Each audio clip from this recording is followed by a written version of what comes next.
Assalamualaikum warahmatullahi wabarakatuh. Waalaikumsalam warahmatullahi wabarakatuh. Bismillahirrahmanirrahim.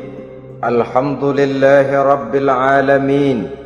Wassalatu wassalamu ala ashrafil mursalin, imamil muttaqin, sayyidil ghurril muhajjalin, wa ala alihi wa ashabihil mujahidin at-tahirin, amma ba'du. Saudara-saudara kaum muslimin rahimakumullah. Satu hari ketika seorang ulama besar bernama Al-Imam Al-Faqih Abu Lais tengah berjalan-jalan di dekat kota Basrah, berkelumpulah sekelompok orang di dekat beliau. Mereka datang mengajukan satu pertanyaan. Imam, kami ingin bertanya. Di dalam Al-Quran itu Allah Subhanahu wa ta'ala menjelaskan, Ud'uni astajib lakum. Berdoalah kepadaku, aku akan jawab doamu. Mintalah kepadaku, aku kabulkan permintaanmu. Itu dan begitu janji Allah di dalam Al-Quran. Kami, kata orang-orang tadi, sudah lama berdoa kepada Allah. Tapi kenapa sampai sekarang doa kami ini belum dikabulkan? Katanya, Ud'uni astajib lakum. Kalau kamu berdoa, aku jawab, aku penuhi, aku kabulkan doamu. Itu janji Allah. Kami sudah lama berdoa pagi, sore, siang, malam. Nyatanya sampai sekarang doa kami belum dikabul-kabulkan. Ini bagaimana? Apa ayat Quran salah? Apa Tuhan lagi lempengan gak denger?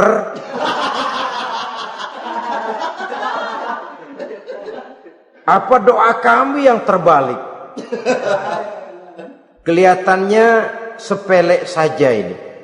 Doa tidak didengar oleh Allah. Permohonan tidak dijawab, tidak dikabulkan oleh Allah. Tapi sebenarnya kalau kita mau merenung, kemalangan apa yang paling besar dalam kehidupan ini? Selain daripada kalau permohonan dan doa kita sudah tidak dihiraukan oleh Allah, artinya hidup sudah tidak diopeni oleh Allah. Jangankan Allah, saudara-saudara, kita nggak diopeni sama mertua saja bingung. Ini mertua diem aja, kalau saya salah apa salahnya, kalau ada yang dikepengenin apa kepengenannya, boyak ngomong kenapa diem begitu. Ini tidak diopeni oleh Allah. Kemalangan apa yang lebih malang selain daripada kalau doa tidak didengar oleh Allah? Itu sudah kemalangan yang paling malang, lebih malang dari kota Malang saya kira.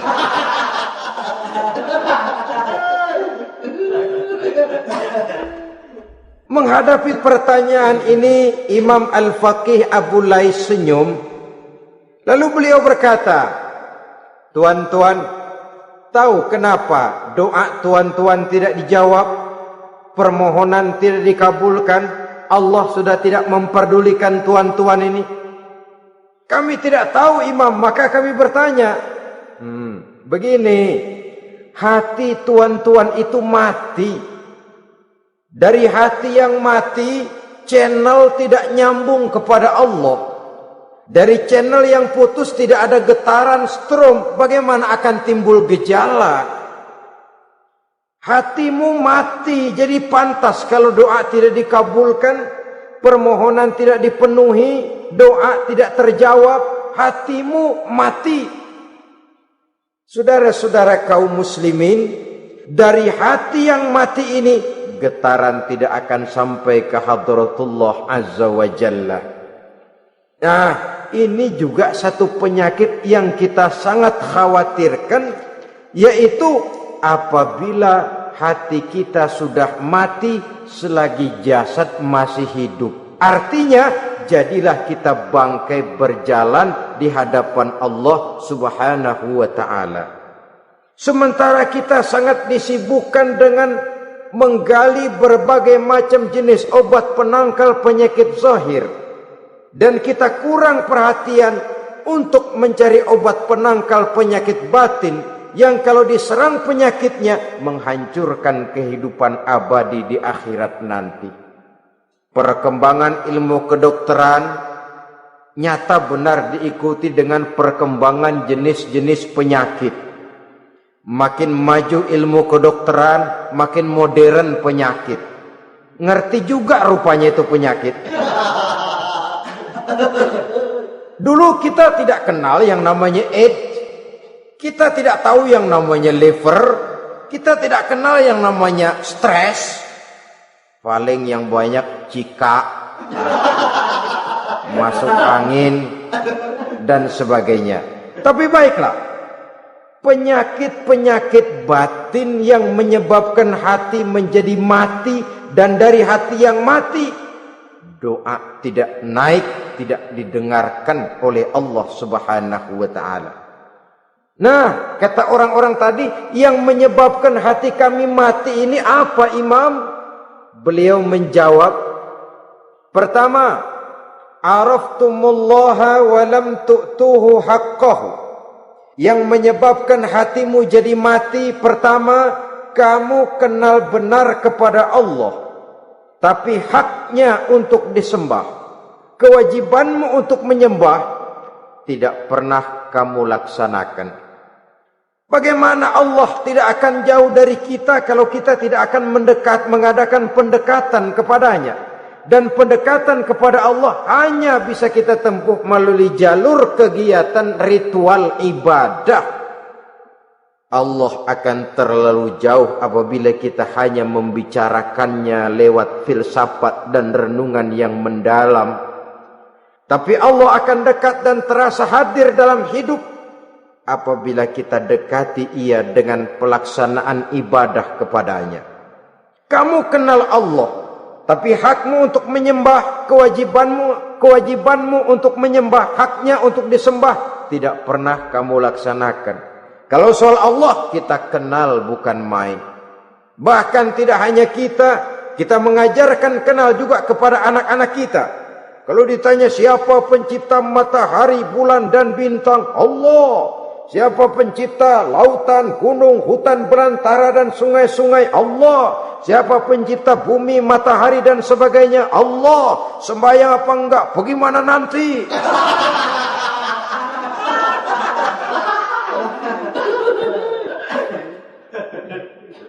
Tanpa pendekatan, Allah akan jauh. Apabila Allah jauh, maka doa tidak akan didengarkan olehnya. Oleh sebab itu, logika mengajarkan kepada kita, berpayahlah dulu, wa mal ladzatu illa ba'da ta'ab, innama al-usri yusra. Di balik kesulitan menunggu kemudahan. Nikmat baru akan terasa, kelezatan hidup baru akan terasa setelah kita jerih payah banting tulang peras keringat.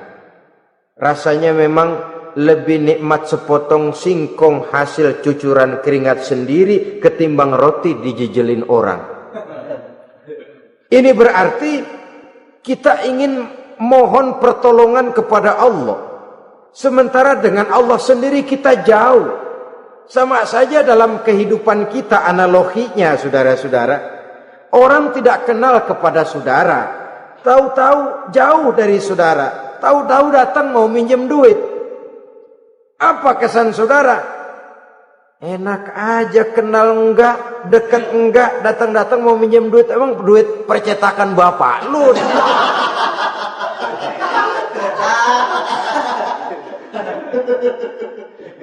Sedangkan yang kita kenal, sedangkan yang kita bertemu tiap hari, sedangkan yang sering datang ke tempat kita, kalau satu saat dia pinjam duit, toh kita kadang-kadang masih mikir.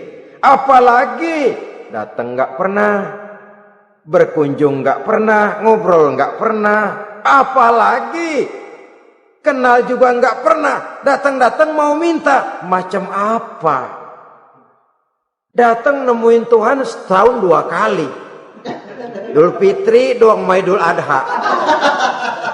Doa cerewet banget. Apa aja? Apa aja diminta.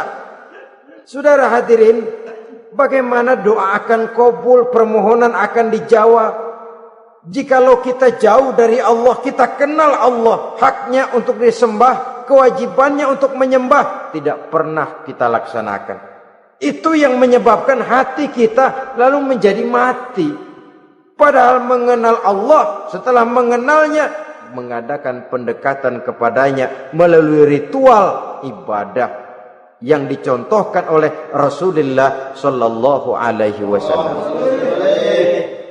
Ini hal pertama yang menyebabkan hati jadi mati. Kamu terlalu kenal Allah tapi tidak pernah menyembah kepadanya.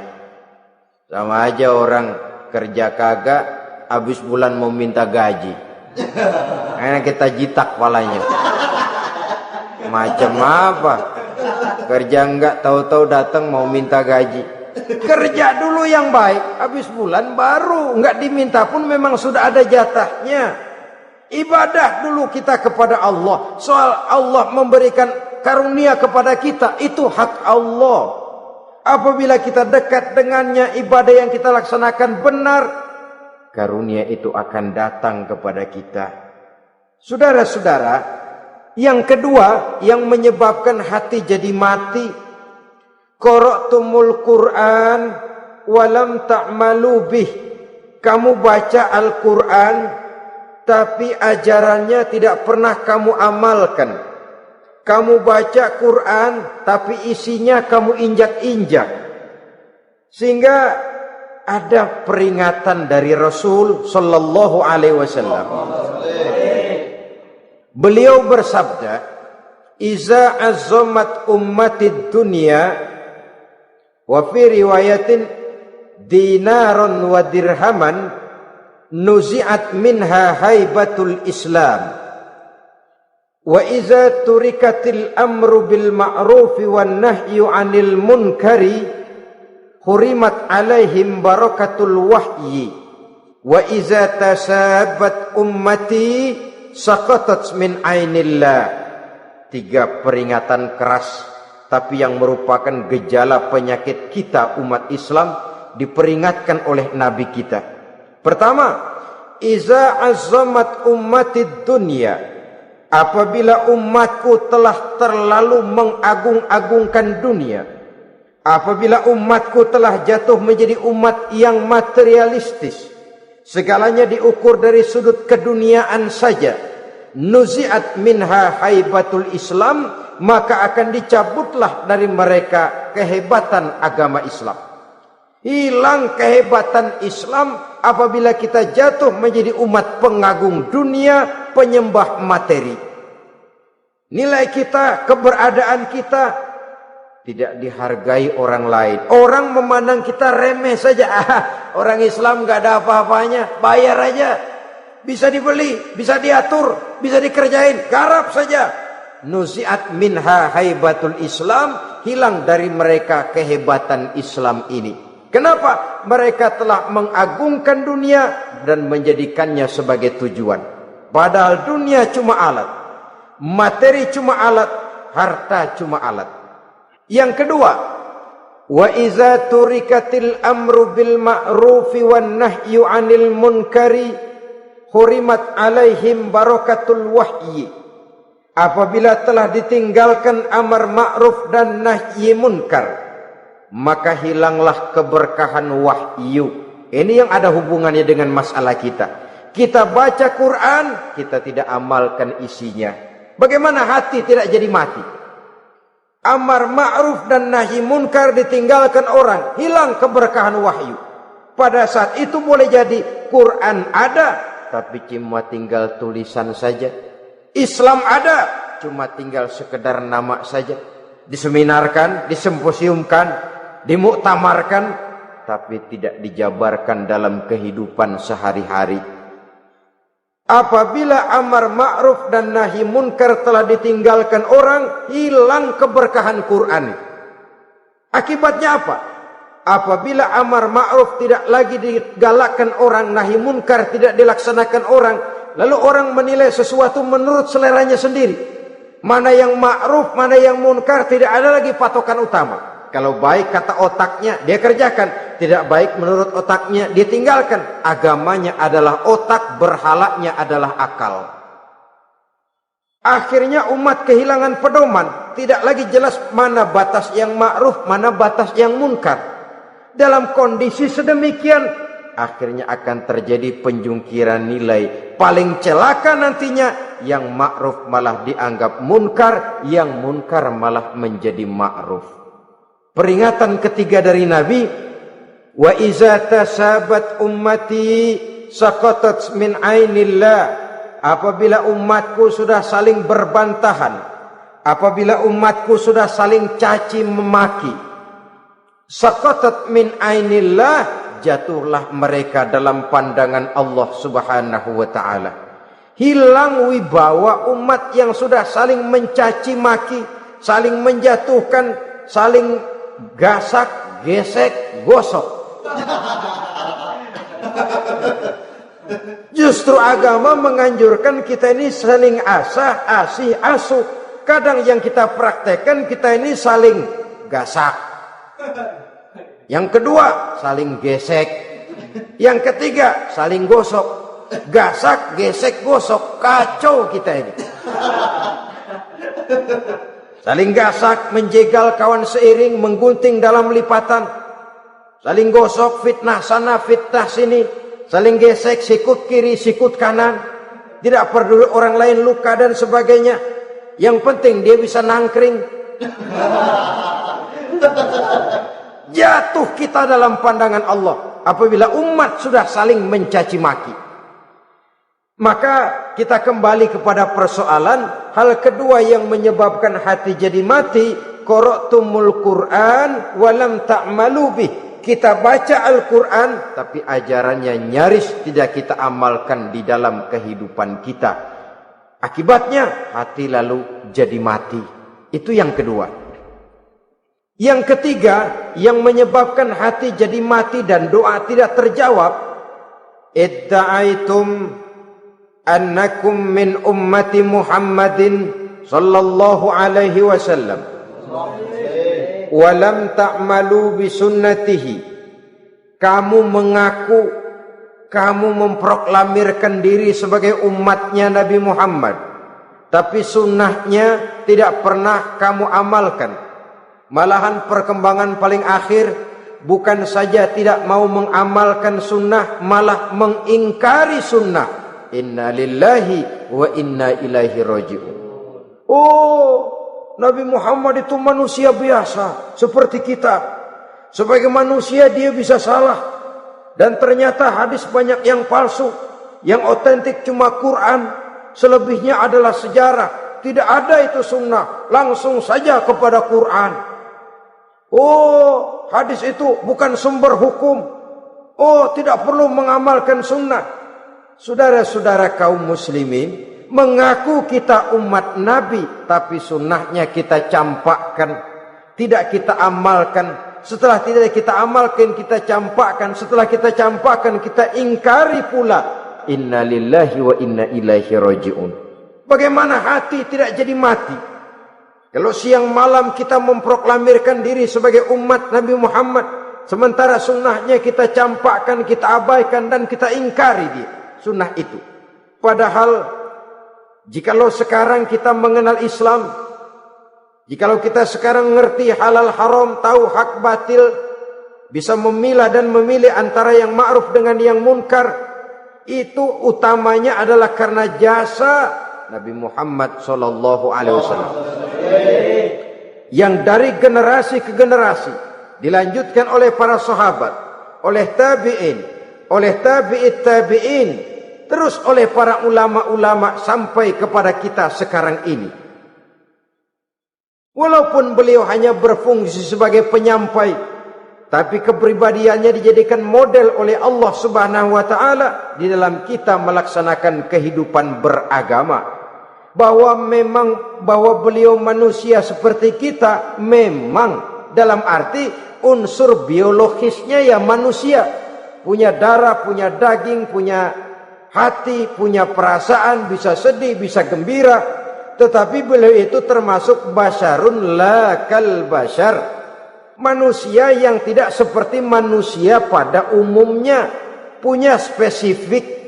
Dan itu wajar sebagai seorang Rasul pilihan Allah, apalagi merupakan Rasul pilihan dari sekian puluh pilihan.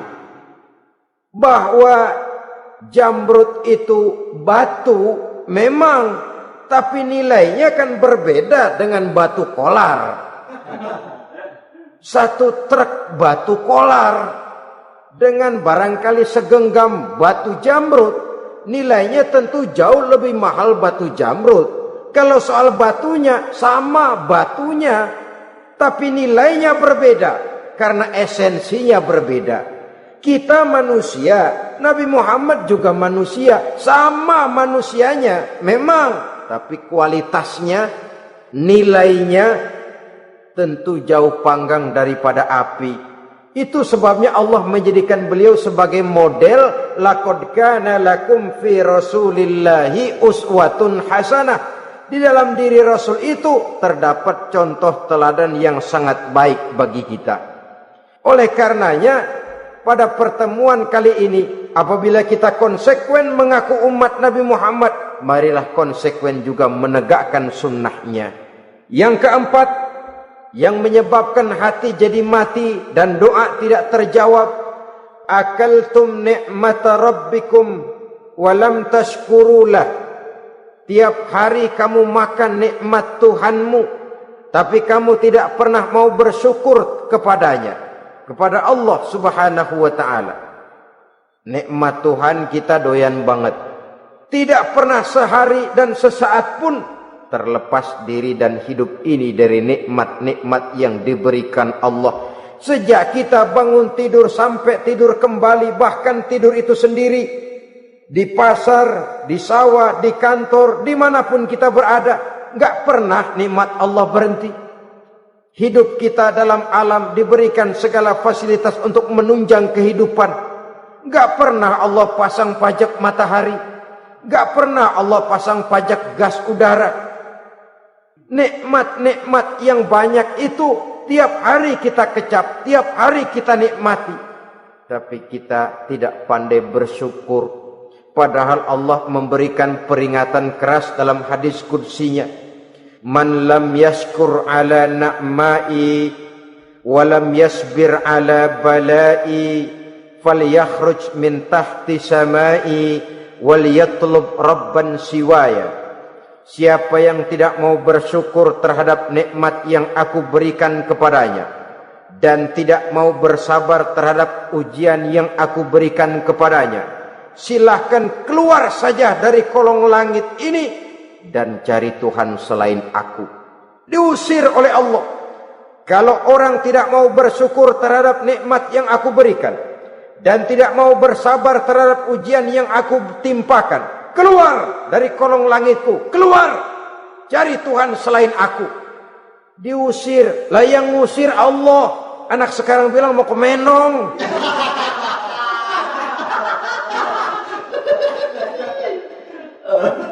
Kalau diusir kita dari Jakarta, masih bisa pindah ke Bandung. Diusir kita dari Bandung, bisa pindah ke Jogja, Solo. Diusir kita dari Indonesia, bisa pindah ke Singapura, Malaysia. Diusir dari kolong langit, mau cari langit mana lagi? Kalau kau tidak mau mensyukuri nikmatku, tidak sabar terhadap ujian yang aku berikan kepadamu, keluar saja, keluar dari kolong langitku ini, cari Tuhan selain aku. Kalau istilah kita mah Tuhan, jengkel banget udah itu. Nikmatku, nikmat yang aku berikan kau makan, tapi kepadaku engkau tidak pernah mau bersyukur.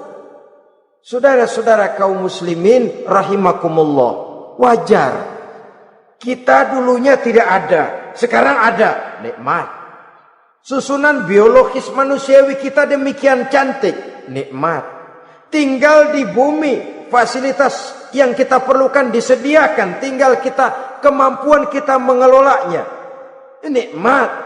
Diberikan kita otak yang membedakan kita dengan binatang, nikmat. Diberikan kita agama, diutus para rasul untuk jadi model dalam kehidupan kita, nikmat. Kalau cara kita emang kurang apa sih? Apa yang kurang, hai manusia? Engkau tidak ada, aku adakan. Kalau aku perintahkan kau tinggal di bulan, mungkin kau tidak akan sanggup hidup. Begitu lahir juga kelepek-kelepek habis. Ya enggak ada HO2 toh di bulan. Mau ngisap apa? Aku tinggalkan kau, aku perintahkan tinggal di permukaan bumi. Alamnya indah, fasilitas serba menunjang. Nikmati semuanya, semuanya untuk kamu, semuanya. Satu pintaku, syukuri nikmat yang aku berikan kepadamu. Ya bukan cuma syukur dalam ucapan, syukur dalam perbuatan. Banyak nikmat yang diterima, makin banyak dia sujud, makin banyak dia ruku, makin banyak dia mengadakan pendekatan kepada Allah. Syukur dalam artian berupa tindakan dan perbuatan, mempergunakan nikmat sesuai dengan kehendak yang memberikan nikmat itu sendiri kepada kita. Saudara-saudara kaum muslimin rahimakumullah, ini penyakit yang keempat. Kamu makan nikmat Tuhanmu, tapi kamu tidak pernah pandai bersyukur kepadanya, mensyukuri nikmat yang diberikan tadi. Bagaimana hati tidak jadi mati? Kita sibuk mempersolek jasmani, mencari obat penangkal penyakit zahir. Maka yang ramai di zaman sekarang, saudara lihat, salon, fitness, senam, macam-macam jenis. Tidak ada salahnya dan tidak ada jeleknya. Tapi kalau itu sampai melupakan kita kepada memperindah batin, memperbaiki jiwa, artinya bukankah kita perlahan tapi mempersiapkan diri menjadi bangkai berjalan di hadapan Allah. Dengan operasi plastik, yang pesek jadi mancung, yang sipit jadi belok, kulit keriput jadi kencang, pipi terlalu cekung bisa diatur. Saudara-saudara, tapi kalau hati yang rusak, jiwa yang rusak, kemana lagi kita akan berobat kalau bukan kepada agama? Maka hati itu jadi mati apabila kita selalu memakan nikmat Allah dan tidak pandai mensyukuri nikmat itu. Dari hati yang mati tidak akan ada getarannya. Oleh sebab itu doa tidak terjawab. Selanjutnya, yang menyebabkan doa tak terjawab dari sebab matinya hati, qultum annal mauta haqqun wa lam tasta'iddu lahu. Kamu berkata, kamu yakin bahwa mati adalah sesuatu yang benar, tapi kamu tidak pernah punya persiapan untuk mati. Padahal menurut logika, orang yang akan bepergian jauh tentu dia harus mempunyai bekal yang cukup. Semakin jauh jarak perjalanan yang akan ditempuhnya, semakin banyak perbekalan yang harus dibawanya. Dahulu, seketika beberapa jamaah dari Yaman akan melaksanakan ibadah haji dengan nekat, mereka berprinsip, pokoknya kan berangkat haji jadi tamunya Allah, nanti Allah yang akan ngelayanin. Mereka nekat, modal badan doang berangkat. Diadukan kepada baginda Rasul, lalu turun peringatan dari Allah, wa tazawwadu fa inna khairaz zadi taqwa. Jangan begitu, bawa bekal. Sesungguhnya bekal yang paling baik adalah takwa. Bahwa berangkat dengan bekal takwa itu bekal yang paling utama. Tapi bekal-bekal yang lain pun jangan diabaikan. Kalau kita akan berangkat untuk tujuan yang baik, bekal yang paling utama memang takwa. Tapi tidak berarti harus mengabaikan bekal-bekal yang lain. Begitulah, semakin jauh perjalanan yang akan kita tempuh, semakin banyak bekal yang harus kita hadapi. Kalau saudara mau pergi ke Surabaya, tidak membawa bekal kemudian berani berangkat, rasanya sih saya pikir itu bukan berani, nekat namanya. Sama saja orang belum pernah sembahyang mati. Nekat tuh orang. Berani amat. Belum berbuat kebaikan barang sedikit pun sudah mati. Nekat namanya itu. Sama saja tadi, nggak bawa bekal apa-apa berangkat ke Surabaya. Sampai Surabaya belum tentu, sengsara udah jelas. Belum punya bekal yang baik sudah mati. Sampai ke surga belum tentu, tapi kebelangsak dan sengsara rasa-rasanya pasti itu. Oleh karena itu, kalau kita yakin mati sesuatu yang benar, sesuatu yang pasti datang menimpa, maka hendaklah kita mempersiapkan bekal. Kemudian, idda'aitumun najata minan nar wa ramaitum fiha anfusakum. Kamu memproklamirkan diri ingin selamat dari neraka, tapi kamu lemparkan dirimu ke dalam neraka. Bagaimanapun bajingannya bajingan, kalau ditanya ente mau masuk neraka enggak? Jawabannya pasti enggak. Itu pasti perbuatannya sendiri yang melemparkan dirinya ke dalam neraka, membiarkan dirinya berlarut-larut, bertimbun-timbun dalam dosa dan kesalahan, dan tidak akan ada niatan untuk memperbaiki diri. Hanyut di meja judi, habis ditelan minuman keras, fitnah sana, fitnah sini, hasud sana, hasud sini. Padahal mulutnya ingin selamat dari neraka, perbuatannya malah melemparkan dirinya ke dalam api neraka. Tidak ada orang yang lebih sayang kepada diri kita selain kita sendiri. Dan menyayangi diri itu tidak cuma dengan memandikannya sehari 3 kali, memakaikannya parfum dengan segala macam merek, memakai sabun yang wangi-wangi, minyak yang harum-harum. Lebih daripada itu, jaga dan sayangi diri. Jangan jatuhkan dia ke dalam perbuatan-perbuatan yang bisa menjerumuskan diri itu ke dalam neraka. Kemudian disambung oleh Imam Al-Faqih Abu Lais yang menyebabkan doa tidak terjawab karena hati mati. Idda'aitum dukhulal jannah walam ta'malu laha. Kamu ingin masuk surga, tapi kamu berat mengamalkan perbuatan yang bisa menyampaikan kamu ke surga. Semua kita kalau ditanya, mau masuk surga? Mau. Tapi jarang yang berlomba melakukan perbuatan-perbuatan yang bisa menyampaikan kita ke surga. Kemudian yang terakhir kata Imam Al-Faqih Abu Lais, dafantum mautakum walam ta'tabiru laha. Kamu menguburkan orang yang mati di antara kamu, tapi kamu tidak bisa mengambil iktibar, tidak bisa mengambil pelajaran dari mayit yang jenazah yang kau kuburkan itu.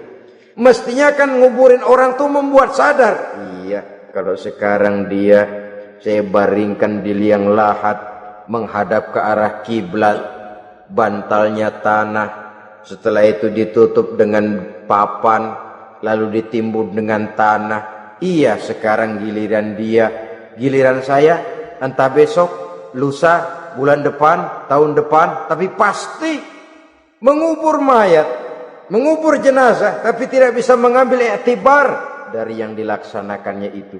Ini merupakan penyakit-penyakit batin yang merupakan handicap, yang menimbulkan jarak antara kita dengan Allah Subhanahu wa ta'ala.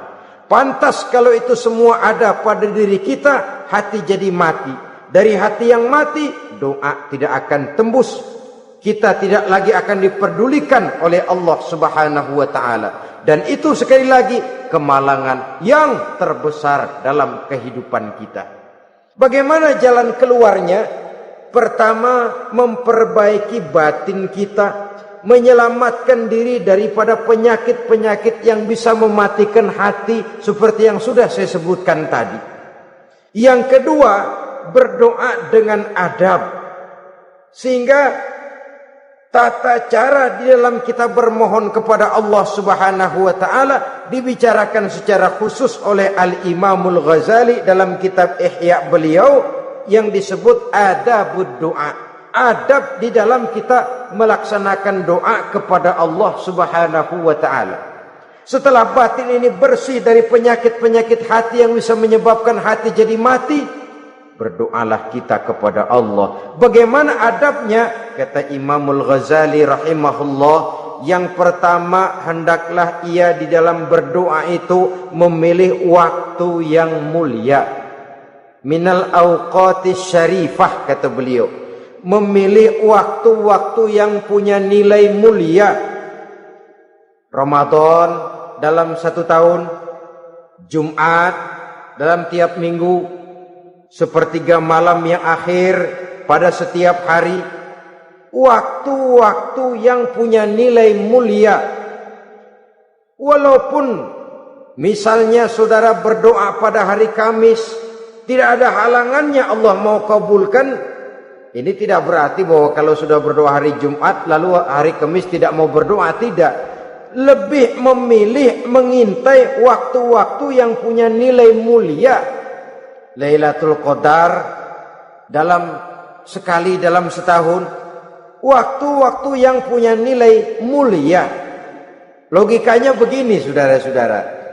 Kalau kita datang ke rumah seseorang, tujuan utama kita minjem duit, yang paling pertama kita perhitungkan tanggal berapa nih?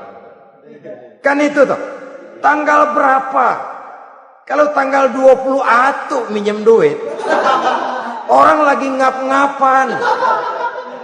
Boro-boro dia bisa minjemin, dia sendiri mungkin lagi pusing. Kita lebih dulu kita amatin tanggal berapa nih? Yang enak sore apa siang? Jam 2. Jam 2 dia baru pulang dari kantor, tapi giliran tidur. Kalau dia tidur dibangunin datang mau minjem duit, kagak dimaki-maki sudah kebagusan deh. Kan kita lihat waktunya, timingnya kata orang sekarang. Tanggal berapa, sore apa malam, apalagi gulem apa terang bulan.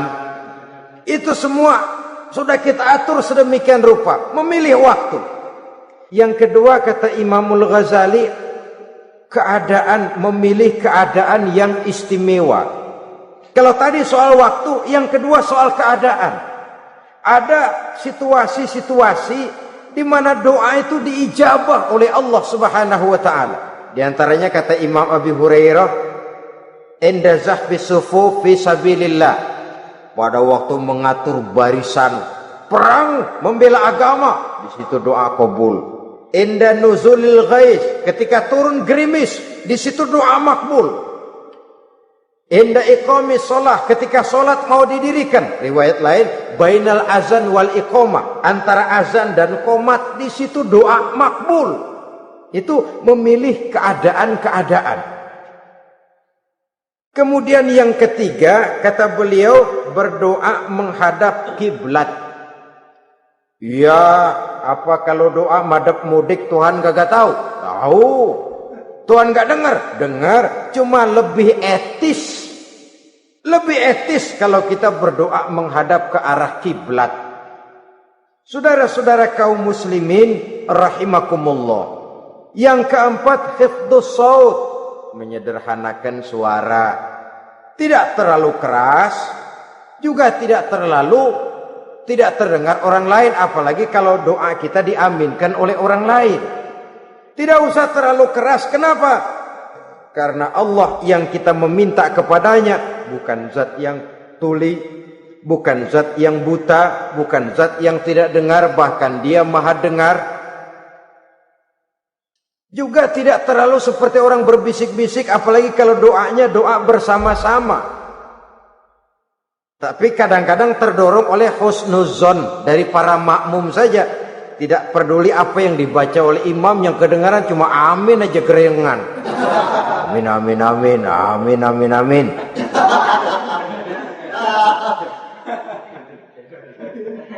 Juga tidak terlalu keras. Seperti orang berdoa, seperti orang pidato. Saudara-saudara kaum muslimin rahimakumullah. Yang kelima, alla yatakallafa saja' fid du'a. Dalam berdoa, kalau istilah kita, jangan nyelongcong. Saja' suja' ini menunjukkan sikap berani kepada Allah. Misalnya ada orang berdoa, ya Allah ampunilah saya kalau engkau mau. Kalau Allah mau. Kasihanilah saya ya Allah kalau engkau mau. Itu doa orang songong. Atau sama saja, ya Allah berilah saya rezeki dikit aja.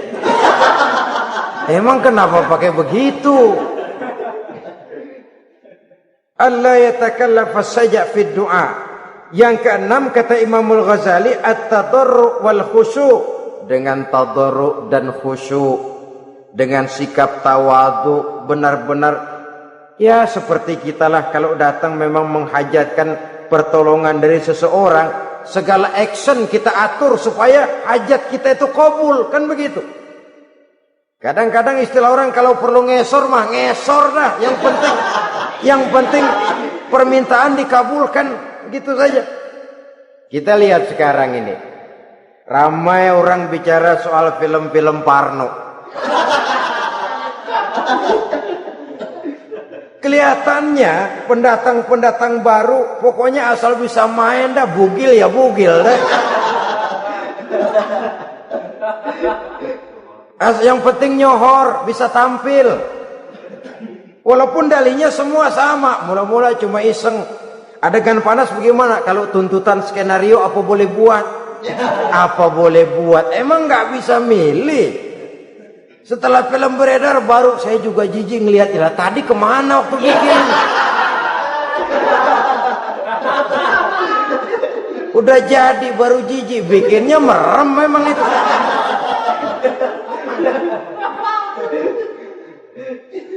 Tapi ada satu analogi, asal bisa main, asal bisa tampil di layar, apa saja jadi taruhan sudah. Bugil ya bugil dah, nggak soal dah, pokoknya bisa main, tampil, nyohor, masuk koran. Udah seperti kata-kata orang Arab, bul ala zamzam fatu'raf. Kalau pengen terkenal kencingin sumur Zamzam. Artinya apa? Bikin yang aneh-aneh, yang orang nggak kerjain, ntar ngetop. Yang ngetop lempengan jeleknya. Sumur Zamzam dikencingin, kan nyohor itu. Sedunia orang kenal. Kenapa? Gila. Saudara-saudara kaum muslimin rahimakumullah, sangat kita sayangkan kalau lalu orang berlomba-lomba dengan cuma modal paha mulus, wajah cantik, dimauin apa saja mau, lalu bisa tampil. Akibatnya yang jadi korban adalah anak-anak kita. Disuguhi tontonan-tontonan yang meracuni jiwa mereka. Walaupun akibatnya barangkali ya lain, seperti band orkes dengan film memang akibatnya tidak langsung ya. Kalau band orkes akibatnya langsung, dia bisa berantem di tempat lokasi. Film orang nonton tahu dia di tempat itu, bukan di tempat itu dia praktek, pulang jadi pikiran dia. Tadi serem ya, ntar kalau ada kesempatan kita praktek. Ntar ngancemnya itu yang gak enak. Tapi yang saya analogkan dengan persoalan kita, tingkah pola artis apapun dilakukan asal bisa main. Nah itu tuh, asal dapat kesempatan acting. Dalihnya ya tuntutan skenario lah, iseng lah, macem-macem lah. Tapi yang jelas satu target, saya harus dapat kesempatan main. Untuk sampai ke situ cara apa saja harus saya tempuh. Tidak peduli harus menginjak-injak norma dan budaya bangsa yang luhur. Tidak peduli harus bertentangan dengan kaidah agama. Tidak peduli hasilnya meracuni umat masyarakat, terutama generasi muda. Yang penting kan ngetop. Saudara-saudara, baiklah ya, itu soal lain. Tapi soal kita ialah at-tadarru wal khusyu'. Bermohon kepada Allah dengan tadarru', khusyuk dan tawadhu. Seperti kalau kita mau bermohon kepada seseorang, kita merendahkan diri. Pak, saya memang orang gak mampu, Pak. Utang saya udah selebar kampung, Pak. Anak udah 16 seperempat. Apa saja kita meratap, menghibah, mengeluh, merintih, ujungnya kan yang penting gue pinjam duit dapat dah gitu. Apa kayak diomongin, pokoknya pulang bawa duit, itu saja. Itu strategi manusiawi. Kalau ini kita adakan konteks, oh iya, kepada Allah lebih lagi kita tadarruk, khusyuk, tawadhu. Doa dengan tawadhu, sebab kita akan bermohon kepada yang serba maha. Menghadap ke arah kiblat, duduk bertafakur dengan khusyuk, tawadhu. Jangan doa sembari tolak pinggang.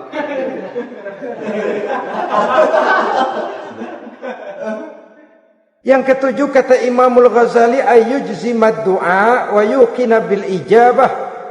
Hendaknya dia menjazamkan doanya itu dan yakin bahwa doanya akan dikabulkan oleh Allah. Sebab kata Nabi, innallaha la yaqbalu du'aan min qalbin ghafilin lahin. Allah subhanahu wa ta'ala tidak akan menerima doa dari hati yang lalai dan main-main. Doa ke orang ugah-ugahan.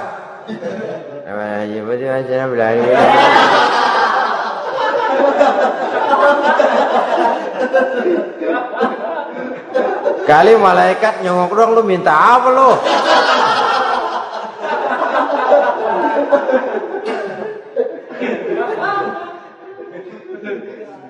Seperti tadi itu, kita datang mau minjem duit sama orang, ngomongnya ogah-ogahan. Minjem duit dikasih syukur, enggak ya udah. Ya enggak dah, enggak dikasih sudah. Kenapa? Mintanya begitu. Enggak serius dan enggak yakin bahwa doanya akan dikabulkan. Kalau kita sudah punya keyakinan, jangan-jangan doa saya enggak diterima Allah. Enggak. Kata Allah, ana inda zanni abdi bi. Aku sih bagaimana menurut sangka hambaku kepadaku saja. Kalau sangkanya baik, aku baik. Kalau sangkanya doanya dikabulkan, aku kabulkan. So itu doa harus dengan pasti dan harus dengan yakin doa itu akan dikabulkan dan meluruskan harapan, membenarkan cita-cita, meluruskan maksud apabila doa itu dikabulkan oleh Allah Subhanahu wa taala.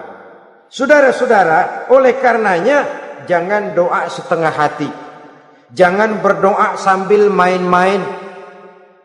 Apalagi menghadap kiblat dengan dua tangan terangkat sebagaimana dicontohkan oleh Rasulullah sallallahu alaihi wasallam. Bahwa berdoa tanpa mengangkat kedua tangan pun Allah tahu, Allah dengar, tapi kelihatannya kurang serius. Seolah-olah terserah ada Tuhan, mau dikasih ya kasih, enggak ya udah. Seolah-olah kita tidak serius dalam berdoa. Kemudian yang berikutnya kata Imamul Ghazali, ayyaftatahad du'a bi dzikrillah fala yabda'u bisu'al. Hendaknya dia mulai berdoa itu dengan menyebut nama Allah, berzikir kepada Allah, fala yabda'u bisu'al, jangan langsung memulai dengan permintaan. Ini tata krama etisnya. Sama juga orang kirim surat, salam sejahtera kami haturkan, padahal mah nggak ada itu juga nggak apa-apa. Itu kan maksud mukaddimah saja. Besar harapan kami semoga Bapak dan keluarga di sini pun berada dalam keadaan sehat walafiat. Selanjutnya kami telah dengar dari berbagai teman tentang kedermawanan Bapak, tentang bantuan Bapak di berbagai bidang yang menyangkut sosial pendidikan. Sehubungan dengan itu maka kami bermaksud mengajukan permohonan. Baru masuk itu mah 15 kalimat kesonoin, urusan lain. Intinya sehubungan dengan itu kami bermaksud memohon kepada Bapak. Kita mulai, salam sejahtera kami haturkan, bersama ini pula kami, macam-macam lah. Sama juga seperti tadi itu, kita datang mau minjem duit, datang karena kita tahu datang habis bulan, malam terang bulan, udaranya sejuk, ngobrol lah kita, dapet teh, apa kabar Pak? Baik. Aduh Bapak sih, untung dah Pak, Kayak pemurah lagi. Saya tahu Bapak banyak nyumbang di mana-mana. Di Angon aja tuh orang di Angon.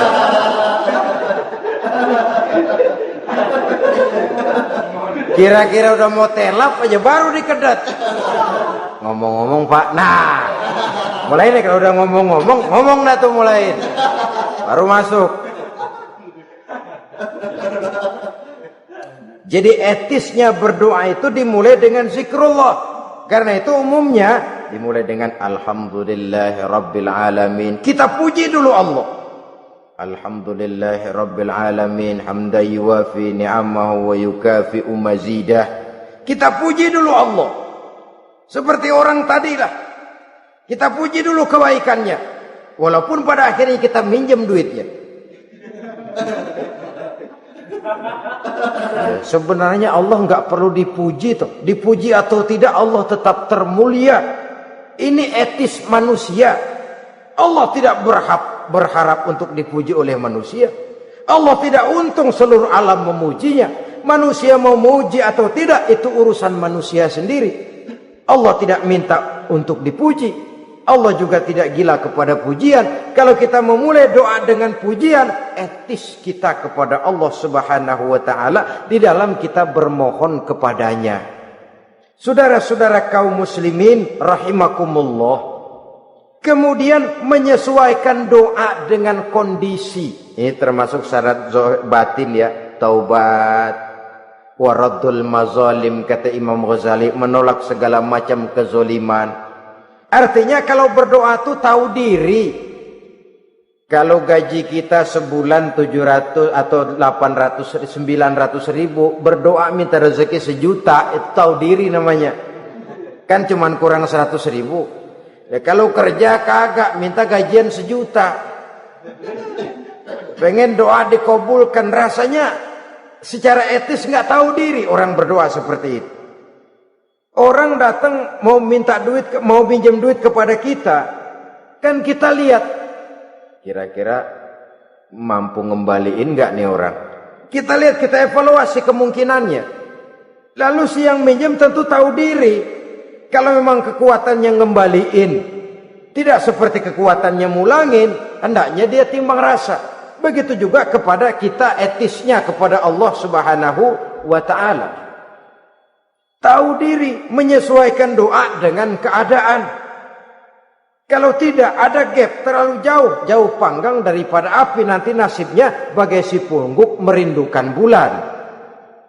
Apabila adab-adab di dalam berdoa ini kita perhatikan, sejak dia dari adab yang zahir sampai kepada adab yang batin, kemudian penyakit-penyakit yang membuat hati itu jadi mati, maka insya Allah doa kita dijabah oleh Allah Subhanahu wa taala.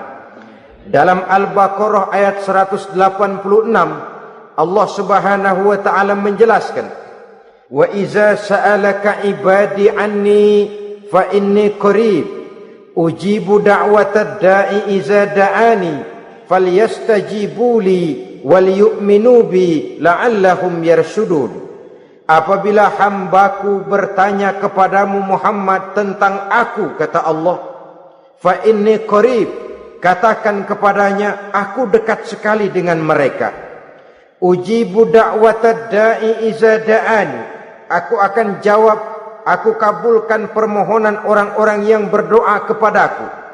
Falyastajibuli wal yu'minu bi, maka hendaknya mereka juga menjawab panggilanku atas dasar iman kepadaku. La'allahum yarshudun, semoga dengan ini mereka kelak mendapat petunjuk. Saudara-saudara, Al-Baqarah 186 ini dengan nyata menjelaskan kepada kita, Allah akan menjawab doa, mengabulkan permohonan apabila kita falyastajibuli wal yu'minu bi, juga menjawab panggilan Allah atas dasar beriman kepadanya. Logikanya tadi itu, araftumullaha wa lam tu'tuhu haqqahu. Kita tidak pernah mau menjawab panggilan Allah sementara kita berharap doa kita dijawab oleh Allah. Apa enggak pincang? Apa enggak berat sebelah? Panggilan Allah kita berat memenuhinya. Sementara kita sangat berharap agar permohonan kita, seruan kita dikabulkan oleh Allah. Menjawab panggilan Allah atas dasar beriman kepadanya. Kenapa? Ada orang menjawab panggilan bukan berdasarkan iman, tapi karena target lain. Datang sembahyang Jumat paling dulu, target utamanya pulang juga paling dulu nyabet sendal, nyabet sepatu. Menjawabnya iya, tapi tidak karena iman.